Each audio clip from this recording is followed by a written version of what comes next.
네, 아무튼 지금 오늘 시장은 조금 뭐 변동성이 있긴 했습니다만 그래도 양호하게 좀 마감을 하긴 했어요. 오늘 좀 긍정적인 것들 그리고 조금 이제 부정적인 거라고 해야 될까? 뭐 둘 다를 얘기를 하긴 해야겠습니다만 어쨌든 뭐 매도 먼저 맞는 게 낫다고 조금 부정적인 걸 얘기를 하면은 지금 뭐 차트상의 주가상의 흐름이 그렇게 별로 좋지는 못해요. 왜냐하면은 어찌 됐든 간에 뭐 코스피 같은 경우에도 이전에는 이렇게 좀 급락이 나왔을 때 좀 반드시 지켜줘야 되는 구간은 되게 빠르게 돌렸거든요. 잠시 이탈이 나온다고 하더라도. 네, 그래서 과거의 이제 흐름들을 보면은 이제 뭐 코스피가 본격적으로 상승을 시작한 이래로 60일선을 이탈한 적이 딱 한 번 있었는데 요때였거든요. 6월 4일. 네. 4월 1일. 네, 요때 딱 한 번 이탈하고 다음 날에 바로 복구를 했단 말이에요. 네, 그래서 이런 좀 하락이 나와도 되게 금방금방 복구가 됐었고, 그리고 뭐 하락 사이드카라던가 아니면 서킷 브레이커가 걸리면은 다음 날에는 그래도 상방으로 이제 급등 나오는 모습들을 보여줬었는데 지금은 약간 그 공식이 좀 깨진 상황입니다. 그래서 어제 좀 이탈을 하고 오늘도 사실 빠르게 반등을 하지는 못하고 여전히 지금 60일선, 5일선 상단에 제한 맞고 이제 조금 힘겨워하는 모습이 이틀 새에는 좀 보여요. 근데 아직까지 뭐 지금 뭐 크게 부정적으로만 생각을 할 필요는 없을 것 같고요. 약간 이제는 좀 상승에 대한 어떤 메리트나 상승에 대한 어떤 모멘텀이나 이런 거를 기다리고 있는데 이 기다리고 있는 사실 가장 큰 모멘텀은 결국은 7월 말에 있을 7월 이제 23일부터 시작되는 이 알파벳 그리고 빅테크 기업들의 실적 발표가 될 거란 말이에요. 근데 그때까지는 여전히 시간이 좀 많이 남아 있잖아요. 그러니까 좀 시장에서는 그때까지는 좀 지켜봐야 된다라는 심리가 꽤나 강하기 때문에 여기서 강하게 또 밀어 올려주는 형태는 좀 아닌 것 같아요. 그래서 지금 조금 상승에 대한 탄력도 자체는 좀 둔화됐다라는 게 좀 아쉽기는 하고요. 네, 근데 다만 다음 주까지는 그래도 이제 한번 지켜보긴 해야 될 것 같아요. 여기 위로 잘 올라서는지. 지금 그래도 하단 라인대가 잡히기는 했거든요. 여기가 7050선이 되게 강력한 지지 라인대 중에 하나예요. 근데 이거는 이전에 만들었던 기술적인 저점 라인대 여기이기도 하고요. 요 구간이 딱 지금 그 PBR 2배 되는 구간이거든요. 코스피 PBR 2배. 네, 근데 코스피 PBR 2배가 왜 강한 지지대냐면 옛날부터 그 강한 강세장에서도 항상 뭐 강세 사이클이나 이럴 때가 돌아올 때마다도 그때도 항상 코스피의 고점은 이 PBR 2배를 넘지를 못했었거든요. 네, 근데 이번에 코스피 PBR을 돌파를 했잖아요. 네, 그리고 강하게 돌파를 해줬고 그리고 이때가 언제죠? 5월 달에 좀 지지를 받쳐줬고 그러면서 지지력을 한번 확인을 해줬고요. 이번에 또 다시 좀 내려오면서 7,050포인트 PBR 2배 수준에서 이제 또 다시 한번 지지력을 테스트를 하고 있는 구간이란 말이에요. 네, 그래서 어쨌든 과거의 강한 저항대는 이게 돌파가 되면은 그 강한 저항대는 또 강한 지지대로 바뀌거든요. 네, 그래서 가장 기본적인 기술적 분석의 어떤 좀 베이스이긴 하죠. 네, 근데 어쨌든 지금 이 거기를 돌파하고 강하게 지지받을 수 있을 만한 구간이기 때문에 이 구간에서 좀 지지받고 돌리는 그런 형태가 나올지, 네, 그걸 다음 주까지는 한번 좀 지켜봐야겠다라고 좀 생각이 듭니다. 그래서 어쨌든 지금 뭐 모멘텀이 아예 뭐 소멸된 건 아니고 여전히 기대할 수 있을 만한 부분들은 많고 펀더멘탈 상이나 그리고 지금 업황의 기본적인 내용들이 달라진 게 아무것도 없거든요. 그래서 사실 지금의 뭐 산업이나 그리고 업황이나 앞으로의 기대감이나 이런 것들은 여전히 사실 더 크게 봐도 저는 좋다라고 좀 생각을 하고 있기 때문에 그거는 이제 펀더멘털을 좀 보게 된다면은 상방에 대한 기대감은 여전히 좀 가질 수 있다고 보고 있어요. 그리고 지금 살짝 그래도 긍정적인 것 중에 하나가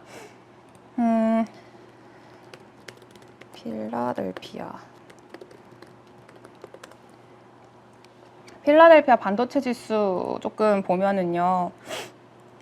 그래도 우리나라 반도체 지수랑은 조금 다르거든요. 잠시만요. 네. 보시면은 우리나라 같은 경우에는 지금 전저점을 깼잖아요. 코스피는 여기 이전에 만들었던 전저점 구간을 깨고 내려왔단 말이에요. 네, 근데 필라델피아 반도체 지수 같은 경우에는 전저점을 안 깨고 전저점을 지금 지켜내고 있는 그런 상황입니다. 그래서 전저점 구간에서 또 귀신같이 반등을 좀 보여주고 있어서 이게 우리나라가 변동성이 워낙 크니까 이 변동성이 큰 상황에서 전저점을 이탈을 한 게 약간 페이크일지, 그 페이크일 수도 있어요. 그래서 뭐 필라델피아 반도체 지수는 지금 뭐 전저점 잘 지켜내고 있는 그런 상황이고, 그래서 우리나라가 변동성이 큰 특성상 조금 과하게 반응을 했을 수도 있겠다라고 좀 생각을 하긴 합니다. 그래서 이제 요거를 좀 얼마나 빨리 되돌릴 수 있느냐의 문제이긴 하죠, 지금은. 그래서 그거를 한번 기다려 보면은 좋을 것 같고요. 일단 기술적으로는 그렇고, 근데 좀 긍정적인 부분을 얘기를 드리자면은 좋은 내용들이 꽤 있습니다. 그러니까 좀 어느 정도 바닥 그리고 반등을 좀 모색할 수 있을 만한 좀 배경적인 환경들이 만들어지고 있는 것 같아요. 왜냐하면 오늘 수급적인 특징이거든요. 어제 장 막판에도 좀 되게 특징적인 수급 흐름이 보였던 게, 장 막판에 이제 개인들이 팔고 그리고 이제 금투 쪽에서 팔고, 되게 오랜만에 개인이 한 1조 원 넘게 팔았죠. 어제 1조 6천억인가? 어제 좀 팔았던 걸로 기억을 하고, 그 부분을 이제 외국인이랑 기관들이 좀 받았단 말이에요. 특히 연기금 포함해서. 네, 그리고 오늘까지도 그게 좀 이어지는 모습이었습니다. 그래서 어제 잠깐 그렇게 받았다가 오늘 또 다시 개인들 사고 외국인 기관 또 추가 매도하고 이러면은 지금이 거의 역대급으로 저점 딥밸류 구간까지 내려와 있는 상황이잖아요. 그러니까 코스피 200 기준으로 봤을 때도 지금 현재 PER이 6.1배 정도 수준이거든요. 근데 6.1배가 어떤 숫자냐면은 이전에 금융위기 때가 PER 저점이 6.4배였단 말이에요. 2008년도 금융위기 때. 근데 지금이 6.1배입니다. 네, 근데 지금 거의 뭐 금융위기 때보다 오히려 더 낮은 PER을 지금 뭐 형성을 하고 있다는 얘기예요. 근데 이런 와중에 개인들만 사고 또 외국인 기관은 계속 매도하고 이러면은 사실 조금 머리 아파진단 말이에요. 근데 오늘 그리고 어제 장 막판 좀 흐름들을 보니까 개인들이 어제 매도하기 시작을 하더라고요. 장 막판에 한 1조 원 넘게 좀 대규모 매도가 나왔고, 그 물량을 외국인이랑 기관이 좀 바쳤는데, 이 말은 즉슨 개인들이 그동안 열심히 샀잖아요. 열심히 사면서 이제 저가 매수를 계속 했단 말이에요. 밀리면 사야 된대, 밀리면 사야 된다 뭐 이러면서 이제 좀 매수를 계속 들어왔었단 말이에요. 근데 어제 장 막판부터 개인들이 매도를 하기 시작을 하더라고요. 이 말은 즉슨 개인들이 좀 투매에 나서기 시작을 했다. 좀 공포에 휩싸여서 좀 손절이라던가 아니면은 그냥 던져버리는 이런 형태의 물량들이 나오기 시작했다라는 게 어제 오후에 좀 특징적인 모습이었었고요. 그게 오늘까지도 좀 이어지는 흐름이었어요. 그래서 오늘도 보면은 개인들이 좀 투매를 계속해서 이어가고 외인이랑 기관들이 좀 오히려 매수를 하는 그런 형태였거든요. 그래서 보시다시피 개인들 주황 색깔인데 오후장 12시 이후로 계속해서 좀 매도하는 그런 형태가 좀 보이고요. 그리고 외국인은 오히려 매수가 들어오고 기관 같은 경우에도 매수가 좀 들어오는 그런 형태가 좀 확인이 됐습니다. 네, 그래서 전체적인 좀 오늘 규모를 봤을 때 외국인이 이제 코스피랑 코스닥 합쳐서 4,500억 정도 매수가 들어왔고요. 그리고 기관에서 1조 8천억 들어왔는데 오늘 연기금에서도 거의 뭐 1,000억 가까이 좀 매수가 들어왔습니다. 그래서 뭐 이런 흐름들을 봤을 때는 개인이 투매에 나섰다. 개인이 매도를 하기 시작했다. 그리고 외국인과 기관이 좀 딥밸류 구간에서 저가 매수에 들어왔다라는 거는 어느 정도 좀 시장의 투심 자체가 바닥까지 들어왔고, 그리고 좀 반등을 모색할 수 있을 만한 환경이 마련이 됐구나라고도 생각을 해볼 수가 있는 거죠. 그 이유는 조금 이따가 한번 설명을 드릴 건데, 어쨌든 그러면 개인들이 팔고 어디를 가느냐? 어제는 투신에서도 매도가 나왔거든요. 투신이랑 그리고 금투 쪽에서도 매도가 나왔었는데, 이게 결국은 그 투신이랑 금투는 결국은 ETF 물량들 그리고 이 개인들 물량들이라고 좀 보시는 게 맞거든요. 네, 근데 이런 개인이 이제 투매에 나서기 시작을 했고, 레버리지를 손절하기 시작을 했고, 그리고 개인 그 삼성전자나 SK 하이닉스 이런 종목들을 손절하기 시작을 했어요. 네, 근데 이 손절하고 그럼 어디로 갔냐라는 걸 보니까 오늘 그 ETF 개인 순매수 탑10이랑 개인 순매도 탑10이 요 기업들을 가지고 왔거든요. 네, 근데 매도한 그 탑10이 첫 번째가 삼성전자 단일 종목 레버리지고요. 두 번째가 SK 하이닉스 단일 종목 레버리지예요. 네, 그러니까 삼전이랑 닉스 레버리지를 팔았다는 얘기입니다. 개인들이. 그리고 뭘 샀냐 보니까 인버스를 샀어요. 2배 인버스, 레버리지 인버스, 아니, 2배짜리 인버스 사셨고요. SK 하이닉스 인버스, 그리고 코덱스 200 선물 인버스, 그리고 코덱스 인버스. 대부분 인버스를 좀 많이 오늘 샀더라고요, 개인들이. 그러니까 레버리지 손절하고 이제 인버스로 갈아탔다는 얘기입니다. 그러니까 증시 하방에 베팅을 하러 갔다는 얘기죠, 개인들이. 네, 그래서 지금의 개인들 투심 자체가 완전히 좀 더 이상 상승보다는 좀 하락으로 돌아설 수도 있겠다라는 그런 좀 심리가 많이 반영이 돼 있는 그런 상황이라고 보시면 될 것 같아요. 계속 하방으로 쭉 미니까 무섭잖아요. 그러니까 개인들은 좀 이제 돌아섰다라고 볼 수 있을 것 같고요. 그리고 이런 개인들의 좀 그 매수의 부재, 그리고 개인들의 매도 이런 것들을 왜 증시에는 오히려 긍정적으로 볼 수 있다라고 말씀을 드렸냐면 개인들이 과거의 데이터를 좀 보니까 개인들이 매수세가 부재했었던 급락기, 그러니까 개인들의 매수세가 붙지 않는 시장의 급락에서는 되게 강한 반등이 금방 나왔대요. 그래서 이전에 보니까 최근에 코스피 급락일 개인 순매수랑 이후 수익률 요거를 좀 비교한 걸 봤습니다. 네, 근데 급락을 하면서 개인들 순매수가 안 나왔던 시기를 좀 보니까 올해 3월 4일, 6월 8일, 그리고 또 오늘 이제 7월 8일, 그리고 4월 2일 이렇게 이제 4번 정도 올해에는 좀 있었는데 다 개인이 순매수를 되게 쬐끔하거나 아니면 매도하거나 이랬던 때예요. 네, 근데 보니까 한 달 뒤의 수익률은 도찐개찐이에요. 다 비슷비슷해요. 근데 3개월 이후의 수익률을 보니까 이제 개인의 순매수가 좀 부재했던 그런 급락장 이후의 3개월 뒤에는 다른 평소보다 훨씬 더 수익률이 좋았더라라는 그런 데이터가 일단 좀 확인이 되긴 했습니다. 네, 그래서 사실 뭐 이런 것들을 봤을 때 어느 정도 좀 심리가 그냥 이제 바닥을 기고 있다라고 볼 수 있는 거고, 심리가 바닥까지 왔다라고 했을 때는 꽤나 또 반등을 모색할 수 있는 환경을 마련을 했다고 볼 수도 있어요. 그래서 이제 그렇게 좀 볼 수 있겠고요. 그리고 이제 개인들이 방금 앞서 말씀드린 것처럼 개인 레버리지 좀 손절하고 있다라고 이제 말씀을 드렸잖아요.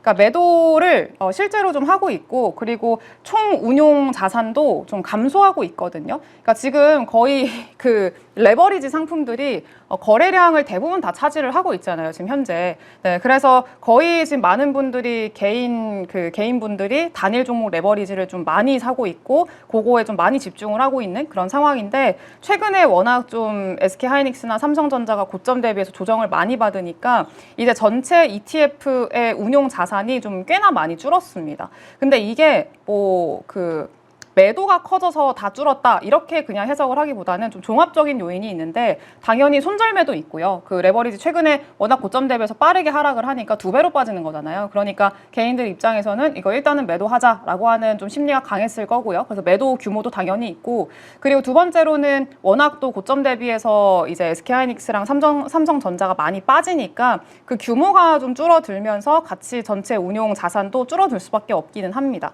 네, 그래서 이렇게 좀 고요. 네, 그리고 좀 보게 됐을 때 이게 평가 차익이거든요. 요 평가 차익이 마이너스인 거를 좀 보면은 어쨌든 손절을 꽤 많이 했다는 얘기입니다. 네, 그래서 어쨌든 뭐 이런 전체적인 ETF 운용 자산이 좀 감소하고 있다라는 흐름들은 그래도 우리가 계속 ETF, 레버리지 ETF 요거 때문에 시장의 변동성이 커졌다라고 좀 얘기를 했었잖아요, 그동안. 네, 근데 그런 것들이 좀 매도 압력 자체가 둔화가 되고 있고, 거래량이나 뭐 전체 운용 자산이나 이런 것들이 좀 둔화되고 있다라는 거는 시장의 어떤 변동성을 그만큼 과거보다는 좀 완화시킬 수 있을 만한 요인이다라고 또 생각을 해 볼 수 있겠습니다. 그래서 이거는 우리 시장의 구조적인 반등을 좀 모색할 수 있을 만한 좀 계기라고도 좀 볼 수 있을 거고요. 네, 그렇습니다. 그래서 요거는 한번 지켜보긴 해야 될 거겠습니다만, 네, 환경적으로는 저는 괜찮다고 생각을 해요, 이런 분위기는. 그래서 반등을 좀 모색해 볼 수 있을 만한 좀 바닥권에는 왔다라고 좀 생각을 하고요. 그리고 오늘 조금 아쉬웠던 것 중에 하나가 아시아 반도체주가 전반적으로 되게 강했단 말이에요.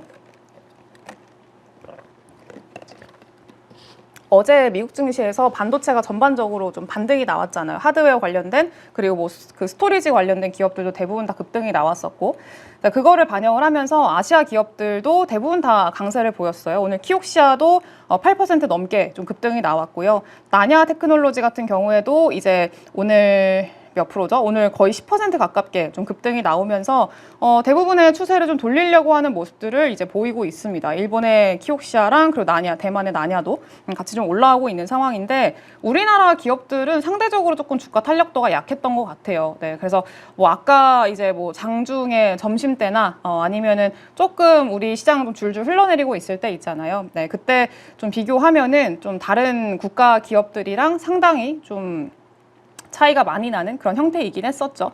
네, 근데 중요한 거는 결국은 이것도 우리가 좀 그렇게 생각해 볼 만한 것 같아요. 사실 그러니까 다 같이 아시아 반도체주 그리고 미국의 반도체 기업들 다 같이 그냥 우르르르 빠진다라고 하면은 할 말 없거든요. 그러면은 아 진짜 우리 뭐 반도체 업황이나 그리고 AI 인프라에 대한 어떤 좀 사이클의 고점 피크아웃에 대한 논란이나 이런 것들을 진지하게 좀 고민을 해 봐야 된다. 이거 진짜 좀 걱정을 해야 된다라고 얘기를 할 수 있겠습니다만 중요한 게 지금 보면은 아시아 반도체주 전반적으로 반등을 하고 있고 이미 추세를 대부분 기술적으로 좀 돌리고 있는 기업들도 있고 미국의 앞서 말씀 필라델피아 반도체 지수 좀 보셨다시피 어느 정도 기술적인 지지 라인을 확실하게 좀 지키는 모습들도 보이고 이런 것들을 봤을 때 반도체 기업들이 글로벌 반도체 기업들이 나쁘지 않거든요. 분위기 자체가 물론 변동성은 역시나 좀 크긴 합니다만 네, 근데 우리나라가 좀 상대적으로 과도하게 좀 빠지고 과도하게 못 오르고 우리나라만 그렇다라는 거는 우리나라만의 뭔가 구조적인 문제가 있다라고도 사실 볼 수 있을 것 같아요. 그래서 그거는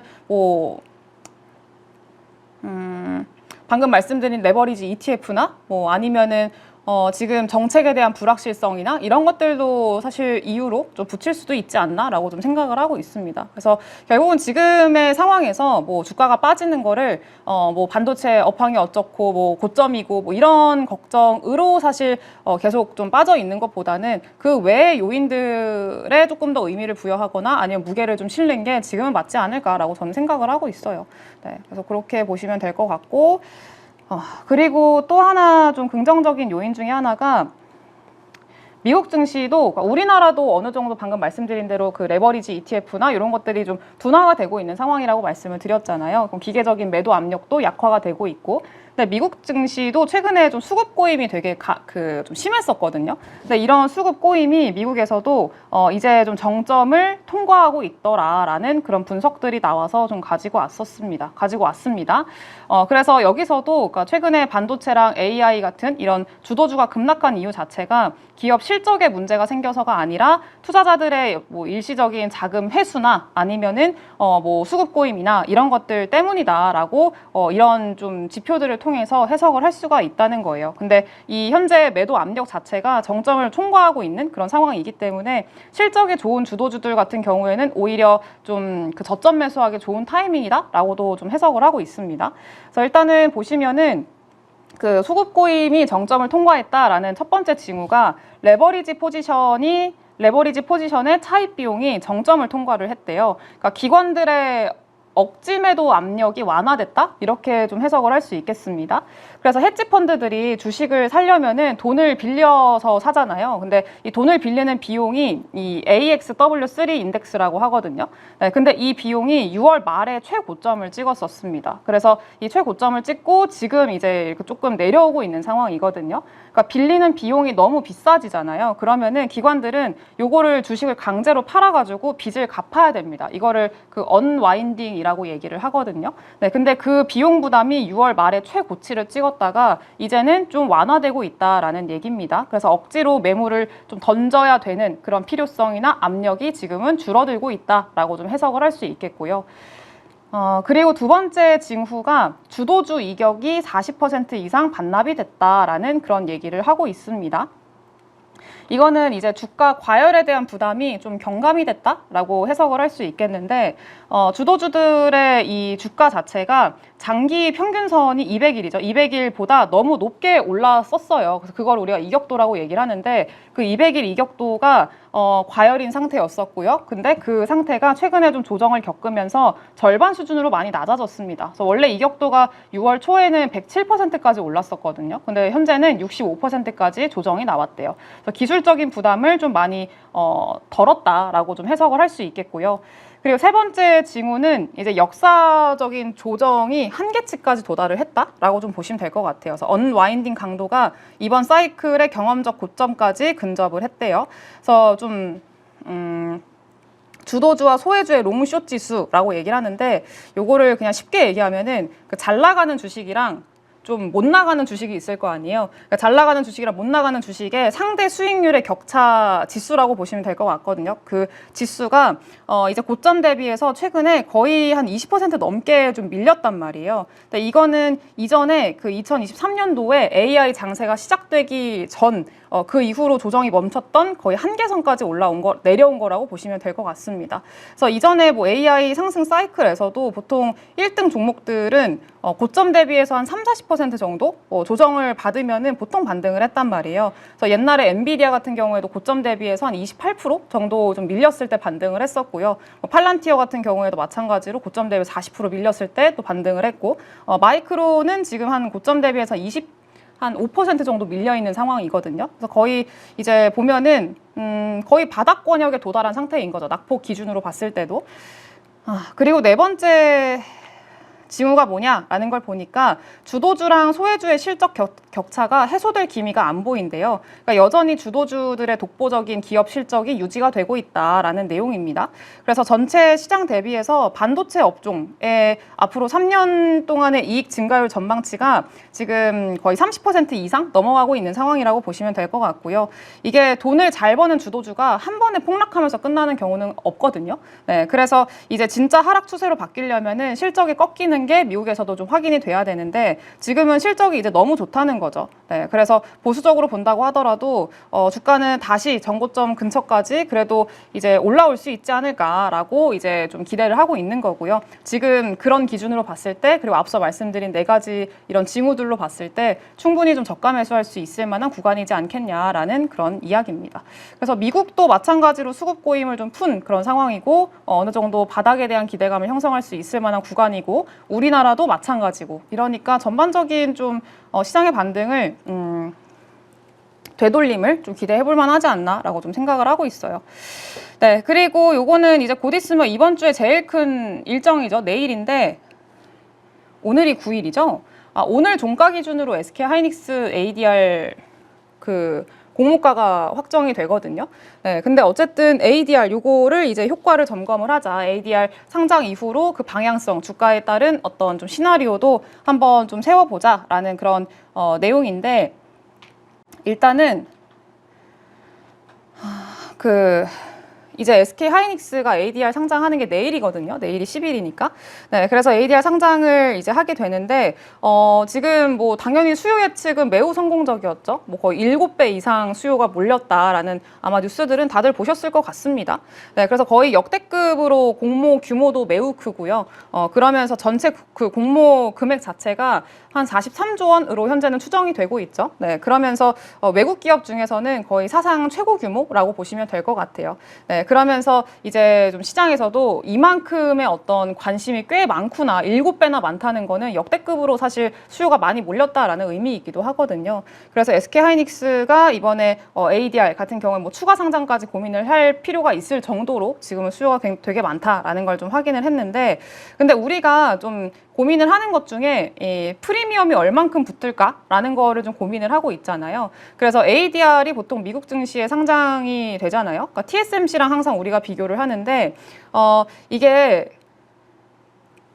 ADR을 사고 그러니까 미국 증시에 상장된 SK하이닉스를 산 외국인들은 이거를 원주로, 그러니까 본주로 바꿀 수 있거든요. 전환할 수 있거든요. 근데 우리나라 한국의 SK하이닉스의 본주를 ADR로 바꾸는 거는 안 돼요. 근데 이거는 TSMC랑 똑같습니다. 네, 그래서 어쨌든 ADR을 사는 게 지금은 더 유리하다라고 외국인들 입장에서는 당연히 생각을 할 수밖에 없겠죠. 네, 그래서 TSMC랑 똑같이 그러면은 SK하이닉스의 ADR도 프리미엄이 좀 많이 형성이 될 것이냐, 그러면은 SK하이닉스의 본주는 또 어떤 영향을 받을 것이냐, 요거에 대한 좀 고민이 있잖아요.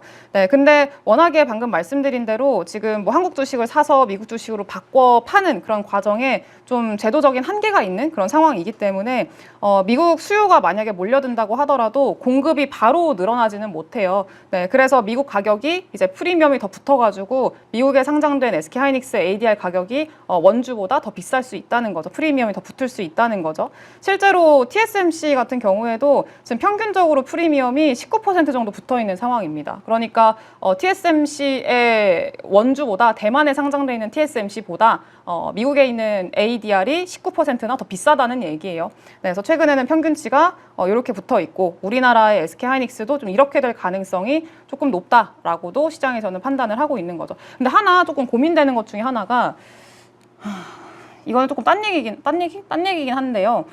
또 이러고 나서 SK하이닉스 미국 증시에 또 ADR, 요 SK하이닉스 ADR의 2배로 투자하는 레버리지 ETF가 또 상장이 되거든요. 네, 그러면은 또 ADR이 본주보다 비싸다, 프리미엄이 붙었다라고 하면서 한국 투자자분들도 미국에 ADR 사러 갈 가능성도 꽤나 높겠다라고 좀 생각이 들거든요. 지금 이렇게 개인들이 지금 삼전 레버리지, SK하이닉스 단일 종목 레버리지에 생각보다 엄청나게 많이 투자를 하고 있는 상황이잖아요. 집중도가 대단하잖아요. 네, 근데 보니까 ADR이 더 잘 돼, ADR이 더 비싸. 그러면은 또 ADR 쪽으로 또 ADR 2배 그 레버리지도 있어. 이러면 또 그쪽으로 몰려갈 가능성도 적지 않겠다라는 생각을 조금 합니다. 네. 근데 어쨌든 그거는 뭐 지켜보긴 해야 될 것 같고요. 네. 그래서 결국은 그러면은 우리가 어떻게 해야 되냐라고 좀 생각을 해보면 최근에 SK하이닉스가 주가가 하락한 이유가 이 ADR 때문도 있거든요. 이건 이전에도 한번 말씀을 좀 드리기는 했었는데 공모 조건 공개하고 나서도 SK하이닉스가 조금 하락한 경향이 있기도 했었고요. 그리고 지금 대차 잔고를 좀 보니까 외국인들이 지금 양다리를 좀 걸치고 있거든요. 얼마 전에 UBS 쪽에서 그런 얘기 했다고 말씀드렸었잖아요. 이제 미국에 있는 SK하이닉스 ADR 매수하고 한국은 숏 쳐라, 공매도 쳐라. 한국 그 SK하이닉스에는 공매도 쳐라. 이렇게 UBS 측에서 얘기를 했었잖아요. 권고를 했잖아요. 네, 그러면서 한국 주식을 이제 미리 빌리는 양이죠. 대차 잔고라고 할 수 있는 요 대차 잔고가 최근에 굉장히 많이 좀 늘어났습니다. 요 회색깔 선이 대차 잔고건 SK하이닉스 대차 잔고거든요. 네, 근데 보시면은 이 노란 색깔 선이 이 그 삼성전자의 대차 잔고란 말이에요. 그러니까 좀 이격이 많이 벌어져 있는 상황이기는 하죠. 그래서 SK하이닉스 쪽으로 더 많은 대차 잔고가 늘어났다라고 이제 볼 수 있는 건데 대차 잔고가 거의 지금 30% 이상까지 올라왔었어요. 그래서 이제 이게 좀 국내 주가를 압박하는 요인 중에 하나가 됐다고 볼 수 있는 거죠. 네, 근데 다만 그러면은 이거를 또 상장하면은 ADR 상장했을 때 이것도 그러면은 SK하이닉스 또 공매도 더 치면 이거 팔아야 되냐라고 이제 고민하실 수도 있잖아요. 근데 선반영은 다 했다고 생각을 해요. 왜냐하면은 지금 최근에 그 수요 예측 기간에 북빌딩 기간에 주가가 떨어졌잖아요. 떨어졌는데도 불구하고 이제 대차 잔고가 오히려 감소를 했었거든요. 한 0.4% 쬐끔이긴 합니다만 오히려 감소를 했단 말이에요. 그거는 떨어질 만큼 떨어졌다라고도 사실 해석할 수 있겠고요. 이미 나올 만한 악재는 대부분 다 나왔고 주가에 다 반영이 돼 있다라고 좀 시장에서 인식을 하고 있다고 사실 봐도 무방할 것 같아요. 그래서 이제 뭐 이런 것들 때문에 사실상 더 빠질 수 있는 여력은 거의 없다고 생각을 하고요. 오히려 ADR 상장이 좀 진행이 되면은 내일 이후로 좀 어느 정도 이 이슈가 지나가고 나면은 오히려 불확실성 해소나 이런 것들로 반등할 여지는 더 많다라고 좀 생각을 하고 있습니다. 그래서 상장 이후로 뭐 만약에 미국에서 뭐 높은 가격이 형성이 된다, 프리미엄이 낀다라고 하면은 우리나라 본주 가격도 동반 뭐 상승할 수 있고요. 그리고 한국 주식을 매도했던 세력이 다시 사들이는 그런 과정도 쇼커버링이죠. 이 과정에서 주가가 다시 반등할 수도 있기 때문에 뭐 뒤늦게 비중을 줄이거나 그럴 필요는 없다라고 좀 생각을 하고 있습니다. 그래서 요거는 그 어디죠? 제가 가져온 그 신한투자증권에서 나왔던 국내 투자자 액션 매트릭스라고 이제 써놨는데 요 표가 있더라고요. 그래서 가져왔는데 이거는 그 SK하이닉스 ADR 프리미엄 플러스 본주까지 같이 반등을 한다라고 하면은 기존의 숏이랑 해지 포지션이 청산 되는 거고 그리고 한국 본주의 가격 전이가 발생을 하기 때문에 이때는 SK하이닉스 비중을 좀 오히려 확대해도 된다라는 얘기고요. 그리고 ADR 프리미엄이랑 본주 ADR 프리미엄이 발생을 했고 본주는 오히려 횡보한다라고 했을 때 프리미엄이 미국 시장 내에서만 고립이 되는 거거든요. 그래서 우리나라 본주는 이미 조정을 겪었기 때문에 하방 경직성을 그래도 확보를 할 수가 있습니다. 그래서 코어 비중은 계속 그대로 들고 가야 된다. 뭐 더 늘리거나 더 줄이거나 이럴 필요 없이 그냥 들고 와도 된다라는 거고요. 그리고 ADR 프리미엄 플러스 본주 주가 추가 약세, 그리고 대차 미결제가 다시 증가하게 된다라고 하면은 우리나라 본주 대상으로 신규 매도 포지션이 다시 증가가 된 거란 말이에요. 네, 그러면은 이제 비중을 조금 축소하거나 아니면은 삼성전자에 대한 상대적인 선호도가 더 높아질 수가 있다라고 이제 얘기를 하고 있는 겁니다. 그리고 ADR 프리미엄이 빠르게 축소가 된다라고 하면은 이제 상장 이벤트성 프리미엄이 조기적으로 좀 소멸이 됐다라고 볼 수 있기 때문에 요거는 반도체 펀더멘털 기준으로 주가가 다시 복귀를 할 거다라고 보시면 되겠습니다. 근데 요거는 좀 그 이벤트성 이슈에 따른 좀 대응 전략인 거고요. 결국은 사실 펀더멘털 기준으로 회귀를 하게 되어 있기 때문에 이런 것도 다 필요 없고 그냥 펀더멘털 보겠다라고 하시면은 전혀 상관없긴 합니다.